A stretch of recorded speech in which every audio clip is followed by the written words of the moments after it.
समृद्धी औद्योगिक प्रशिक्षण संस्था जामरूर रोड तालुका जिल्हा बुलढाणा। आता 12वीची गरज नाही। 10वी पास विद्यार्थी 2 वार्षिक ITI केल्यानंतर 12वीच्या समकक्ष मानल्या जाईल। ट्रेडर्स, इलेक्ट्रिशियन, फिटर, वेल्डर प्रवेश देणे सुरू। मुलींसाठी फी मध्ये विशेष सवलत। संपर्क 98 Mother Teresa school of nursing Buldhana. GNM साठी प्रवेश देणे सुरू। पात्रता 12वी उत्तीर्ण। शिष्यवृत्ती उपलब्ध। SC ST मोफत प्रवेश। संपर्क Mother Teresa school of nursing Jamrun road Kolwad Buldhana.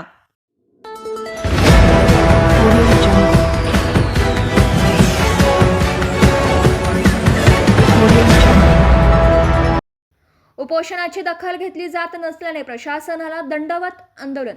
Azad Hind संघटनेचा शेतकरी उपोषणाला पाठिंबा देत आंदोलन। बुलढाणा जिल्ह्याच्या चिखली तालुक्यातील धोत्रा भनगोज येथील शेत रस्ता खुला करून द्यावा यासाठी 14 शेतकरी गेल्या 6 दिवसापासून बुलढाण्यात उपोषण करतात।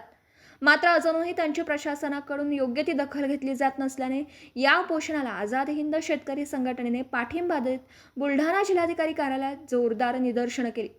शासन दखल घेत नसल्याने त्यांच्या समोर दंडवत घालून देखील आंदोलन करण्यात आलं। तालुक्यातील धोत्रा भानगोजी शेत रस्ता मिळावा। संपूर्ण गाव एका बाजूला आणि एका परिवारानं वेठीस धरल्यामुळे धोत्रा भानगोजी शहराला गावकऱ्यांना रस्ता मिळाला नाही। 2024 मध्ये आदेश पारित झाले।